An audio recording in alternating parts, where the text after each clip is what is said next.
In Solo Leveling Arise, we now know that there is a pity and gear system within the game, but there is also other systems that can help make your character stronger, as well as other game modes. But starting off with the pity system, and credits to Kaku, his links will be in the description down below. All this information has come directly from him, and as you can see in the very bottom right hand corner of the screen right now, you'll be able to see that there is an SSR summon mileage, and we don't know if this is going to be an SSR guaranteed character yet, or if it will be a character or with the chance of getting a weapon as well. Who knows? We'll have to find out. And then with this summoning system being closely related to games like Honkai Star Rail and also Genshin Impact, we need to then try and figure out whether there's actually going to be a 50-50 system. Now, if you haven't played any of those games before, then you won't know what a 50-50 system is. However, I'll explain it to you. So in games like Honkai Star Rail, for example, whenever you pull for a character and spend like your tickets or your premium currency, you will accumulate pity. And this pity is something that is saved across multiple banners and for pretty much forever and ever until you reach the certain pity requirement to then get yourself the guaranteed SSR, which it then will reset your pity. However, in Honkai Star Rail or Genshin Impact, whenever you do reach that pity, that final bit of pity, you will then have a 50% chance to either get the featured item or just a random item from the general SSR pool. So to put it in context with Solo Leveling Arise, say you're pulling for Choi Jong-in, as you can see right here, who is on a pickup, and then let's say you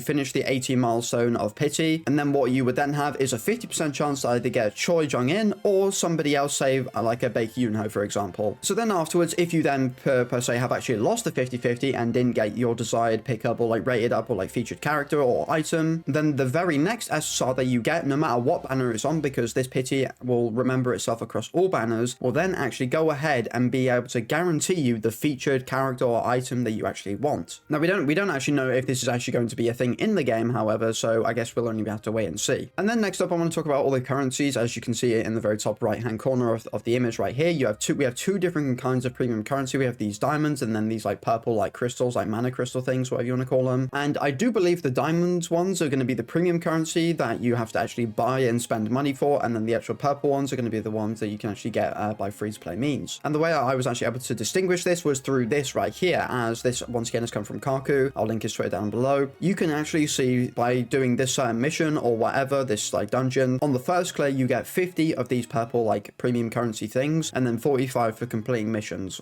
outside of the actual clearing, which then tells me that then again the purple crystal things like mana crystal things are actually going to be the free-to-play earned premium currency, and then the diamonds will be paid for. And then finally we have two different banner types. We have a pickup banner and a choice banner. Now basically what I'm assuming this is going to be is the pickup is going to be a rated up sort of banner where the featured character or weapon or item will have a higher chance of you actually getting them, as opposed to if you actually just try and get them normally. And then the choice one, you'll see there's two characters, being Baek Yoonho and I believe an original character, and then I assume once you reach the certain pity you'll be able to have a choice of who you actually want or what you actually want from that certain banner, which is going to be really, really cool. Or you get a choice between the two characters to have who you actually want to have rated up instead, maybe. So then next up we have the gear system or the artifact system, whatever you want to call it, and this is obviously extremely very similar to things like Honkai Star Rail and Genshin Impact, as you can just see from how all the menus look and everything else looks. So obviously we can assume that all these gear pieces will actually be farmable through using stamina and things like that. And then if we pay attention to these boots that this screenshot is showcasing, you'll be able to see that it has main stats and then also substats, which are extremely blurry because this is from a very like rough screenshot or whatever, so there wasn't really any other high quality ones out there, so I do apologize. But then you'll also be able to see the complete set of that gear. You can see all the pieces of that gear set, so then you know what you're looking for, which is pretty cool. And then finally you'll be able to see all the different set effects that these gear sets actually apply. So if you have two pieces of the gear set from like this sort of like leather armor gear set, you'll be able to get a crit rate increase of 8%, and then if you have the full set bonus, you'll be able to get a 32% crit damage increase. And then onto things that can actually make your characters, and especially Sung Jin-woo, you can make him stronger, is by changing your job. Now, as you'll know, if you've also watched the anime and also read the manhwa, you'll know that Sung Jin-woo will undergo job change quests where he can then get a new role to be able to become a lot stronger and get new abilities. So as you can see, right, this one here is Lord of Shadows, or will probably be translated Monarch of Shadows once we get like an actual full translation of this. And then you'll be able to see there's certain job change conditions that you have to meet in the very top right hand corner. So you've got to be chapter 9, and then you've also got to change job 3 times prior to that. And then you'll be able to see there's also a bunch of different jobs as well. There's Assassin, Night Lord, and also Necromancer as well, which will all be different jobs that you'll be able to obtain through just playing the game and leveling up as Sung Jin-woo. And it seems like once you change your jobs, you'll also be able to attain buffs for Sung Jin-woo, as you'll be able to get a main reward, which seems like sort of like a new maybe like passive or like a new ability or skill that you can have to be able to to use a Sung Jin Woo to then make him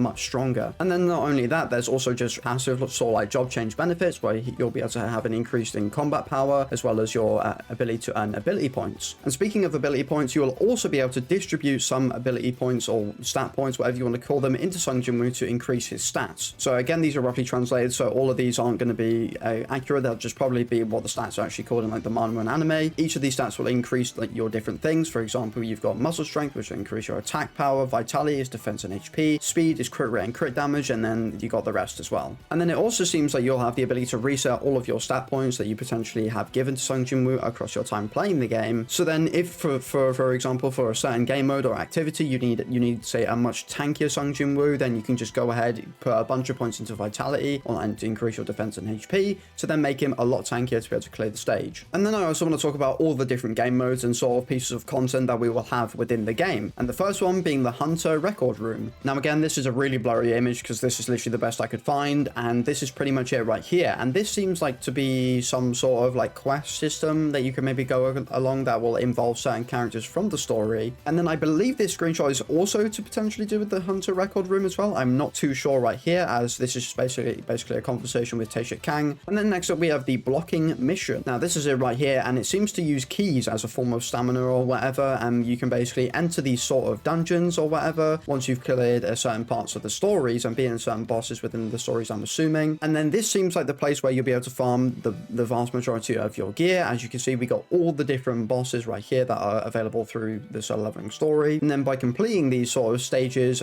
you'll be able to actually gain some gear, which is pretty cool. And then the rest of the game modes, you got the Instance Dungeon, the Battlefield of Trials, the Battlefield of Time, and then the Power of Destruction. And then these two in the bottom right hand side here as well. I don't know the names of those yet, but yeah, the rest of those game modes we don't actually know too much information about yet, so there's not really much to talk about there. But what there is actually to talk about is the actual story, and this is basically how the story will be structured. It'll be structured in chapters, which will also contain sub-chapters for you to play as well. And then each chapter or sub-chapter of the story will have a certain amount of trophies that you can obtain, and these trophies will be obtained by meeting certain requirements, as you would have seen in this image which I showed earlier, as you need to win within 240 seconds, win with over 30% HP, and win without being attacked less than 35 times. And then you'll also be able to view these things within the team building section of the game as well, which you'll be able to see right here, which features all of your party of characters which you'll be able to use to help aid you in combat. And then you can see their weapons, you can see their typing, you can see their like role or like class, whatever you want to call it, as well as their rarity. And then not to mention, you'll have the recommended combat power for the stage right there, as well as your own party's combat power. And then you'll have the boss, its level, as well as the boss's certain characteristics and what it likes to do, as well as the recommended attributes for this stage. And then I also want to touch on the fact that also weapons themselves have typings, not only characters as well, which is pretty damn cool, because then you can equip your characters no matter what they're typing for the right stages possible, which is really, really cool. And this is shown through other characters as well. Like we got this woman right here, as well as